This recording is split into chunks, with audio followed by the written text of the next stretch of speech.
Welcome. This is Better Decisions for Life, the channel that gets you thinking and sometimes gets you blocked. I looked up and then I looked around and I said, okay, why are all these ribbons on the trees? Because I normally come here and I had not seen them before. And so it really concerned me because I'm like, what's going on here? And on the ribbons, they said EAB. And I said, okay, let me look into that. And then when I looked into it, EAB kills trees. That's what it said. And the acronym EAB stands for Emerald Ash Borer, a beetle that gets underneath the bark of the tree and lays its eggs, and then the eggs, they hatch under the bark, and in the process it blocks up the veins of the tree.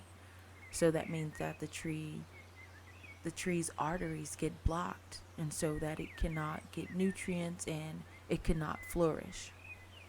And so in the midst of this beetle reproducing their families inside of the trees, it's causing the trees to die.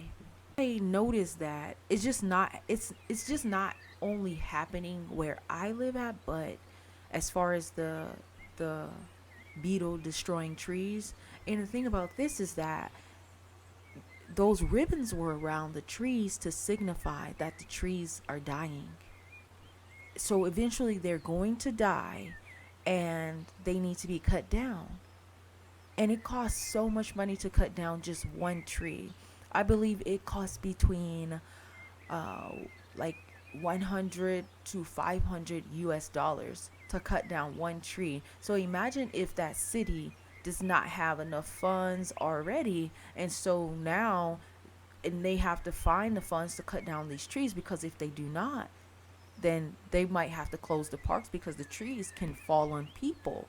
And so I don't know, something in my heart, something in my soul just I know just didn't sit right. And I know a lot of things are happening in our environment that people are not actively participating in conserving things or making things better.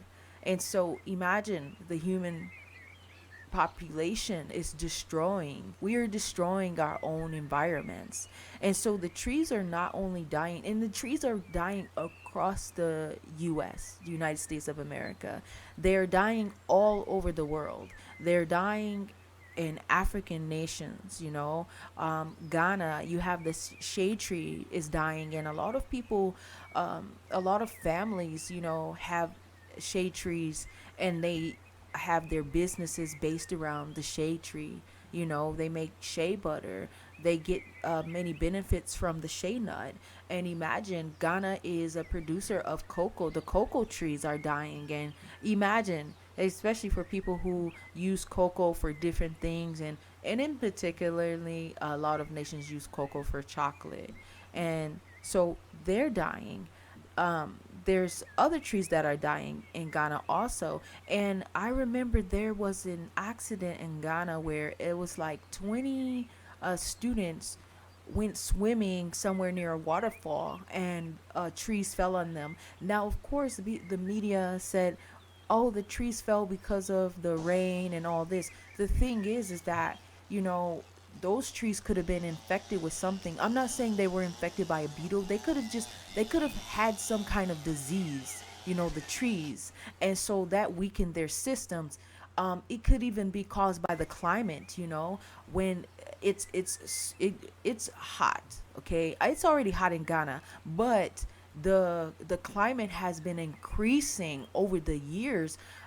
So it made it hotter. So trees' immune systems are being weakened because the temperatures are just out of this world. And so those trees could have been so weak that, yes, having a rain like that could have, you know pushed them to fall down, easily, right? Because imagine how many years those trees had been around.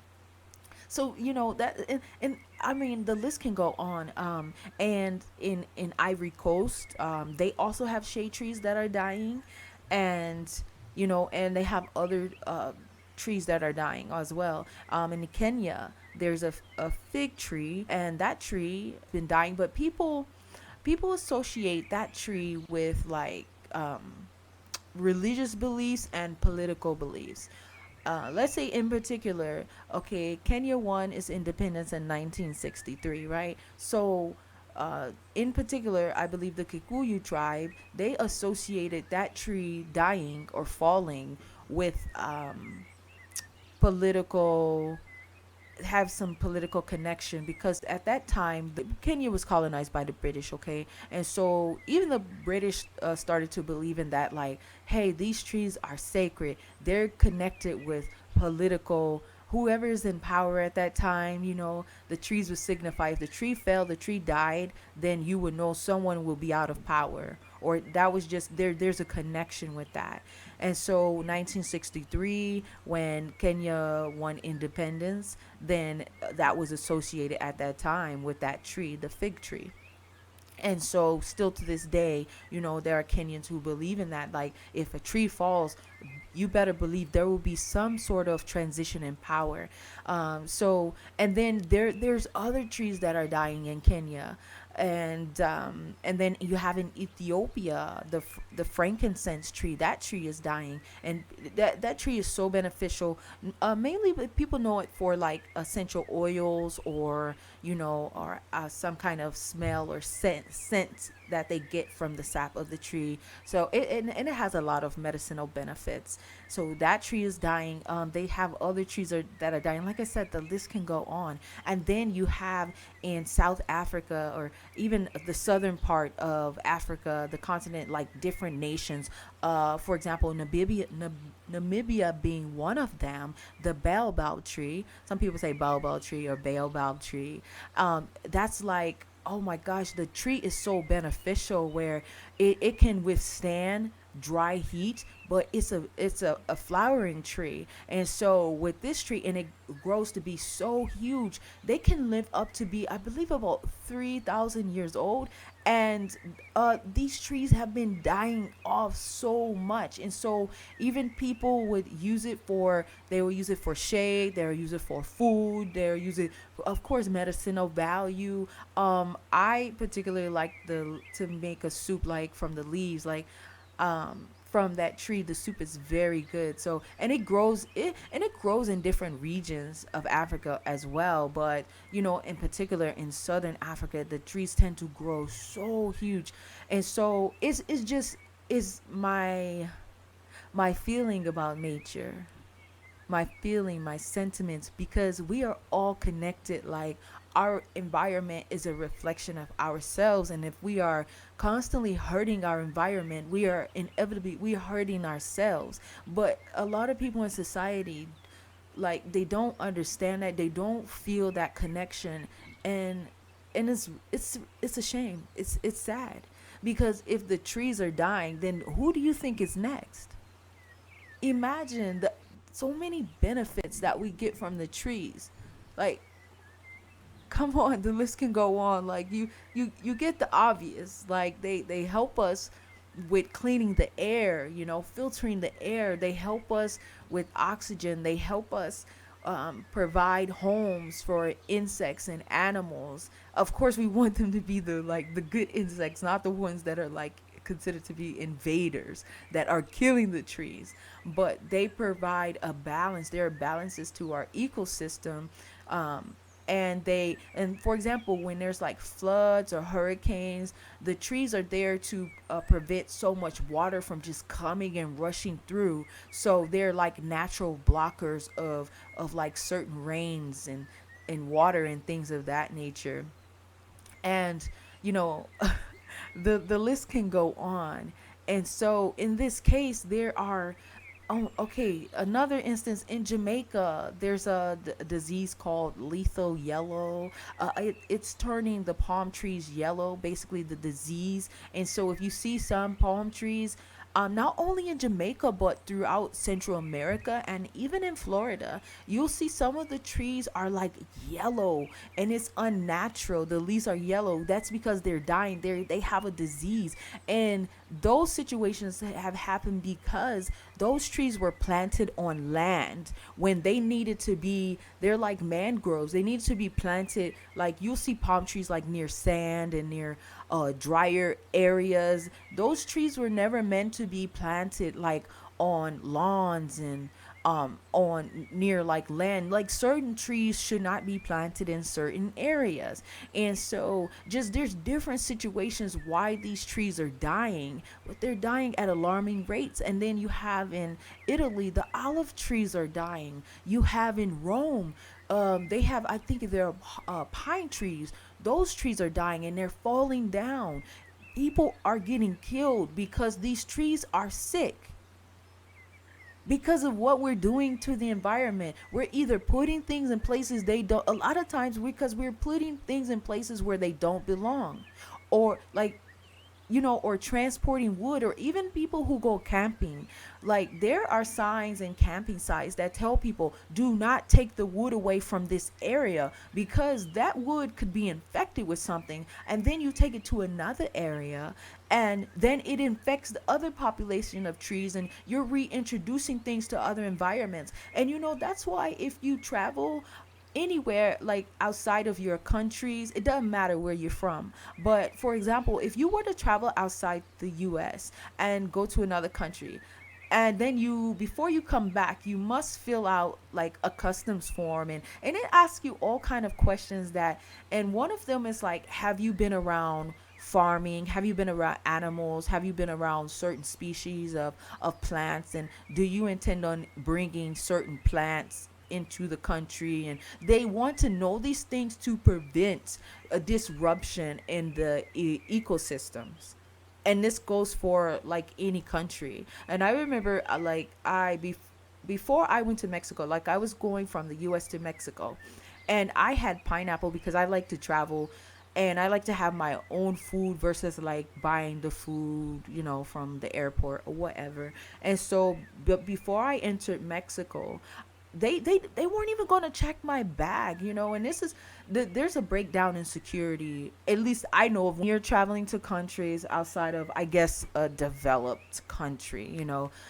There's a breakdown in security, and so yeah, they weren't even going to check my bag when I was about to enter Mexico, like my carry on. And I let them know, like I said, hey, I have this fresh fruit here. Like I have some dates. I love dates. I know I could enter any country with dates because they're dried. They're a dry fruit, right? And so, but the pineapple was really fresh. I couldn't finish eating it. But anyway, I let them know. I said, hey, I have this pineapple here. Like, what should I do with it? And when they were looking at me like, wow, is she, they said, oh, right, yeah, you can just throw it away, because yeah, you cannot bring that into the country. And I'm thinking to I'm helping them do their job. So it's other, I can imagine how many people have brought like plants and other things, like, and especially plants that are still living, not like they dried the plant out or anything, but they brought things to other countries. Now they're introducing things to other people's ecosystems. Like that's unjust. But see, I have a sense of integrity and a sense of morality when it comes to nature. I'm very mindful of things that I purchase. I'm very mindful at um like using paper, because I know the production of paper, like, come on, it's coming from trees. And so I'm mindful of my carbon footprint on this earth. Like what I do, I know I can be responsible for my actions. The trees are dying everywhere. And then when you hear about things like forest fires, and like, imagine now there's it's like a season, forest fire season. What? Are you kidding me? Forest fire season. That's so abnormal. That's not right. And so these trees, their immune systems have been weakened. And think about it. Like I said, it costs so much money to cut these trees down that, listen here, I think people are burning them down on purpose because it's too much money to just have people cutting them down individually. And it's crazy because where I live, I was like, no wonder I see people always cutting down trees, tree here, tree. Like in since I've been younger, I've seen that on the rise, like people cutting down trees all over the country, and and there's so many incidents where trees are just splitting open, even even in oh my gosh, all over the world, Europe, Africa, you know, countries, and I know each one of these continents consists of different countries, so just pardon me. And Australia, South America, like in Chile, the trees are dying. In Mexico, the trees are dying. And imagine these trees that have so much medicinal value that we're not gonna have any more medicine. We're not gonna be able. Listen, food is our medicine. Okay, the trees produce like our plant-based food. The trees are the ones producing that. And listen, I know we think like, oh, farming is wonderful, farming is, yes, farming is wonderful, but the types of farming that people do is not so wonderful because it's disrupting our ecosystems. This is at a massive scale that this is happening, people not understanding, and also people that are continuing to plant crops that are of the same type of thing. When you plant crops, you need to be planting in like to have diversity. That's what strengthens your environment.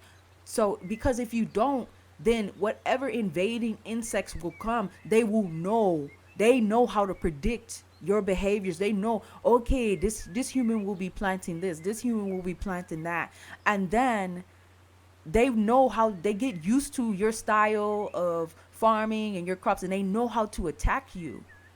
It's like you're like being at war. Know thy enemy. Like the insects know you better than you know yourself, and that's why they're you know okay, yes, this video has been long enough already. It's just that, yes, I'm passionate about this, and I just needed to let people know that the trees are dying. And who do you think is next? And there are things you can do, like, you know look up what your local government is doing about the crisis that's going on in your environment. Like, look it up. No matter where you are in the world, no matter what country, no matter what city, Google it, like research it and look it up. Just type in wherever you're from, like trees are dying, or dying trees, or trees with diseases in your area, and trust and believe, like probably 99% of the time you will find that it's like happening everywhere, like at massive scales. And then imagine if you were looking at your city, because your city will be responsible for cleaning up and taking care of cutting down the trees, and where are they getting the money? And sometimes if the city is not getting enough money, they'll take funds from another account. Like, for example, if your roads needed to be fixed in your city, they're going to use that money to be cutting down these trees. But then you're going to wonder, like, no wonder my city has so many potholes, and this is happening, this is not getting fixed, because they're spending all the money trying to cut down trees so you don't get killed by a tree. And in Rome, the trees are falling at massive rates. And so people have died. Even, I mean, look it up. It's happening. It's happening. And it starts with awareness. But once you have that awareness, think about what's next. How can I help? Do you even ask those questions as yourself, as a human being? Because at the end of the day, we're all in this together. Because it doesn't matter if it's happening in another country. Believe me and you, it will catch up to your country sooner than later, and in all kind of ways. And so, with that being said, if you've gotten this far, I appreciate you for listening, and have a great day.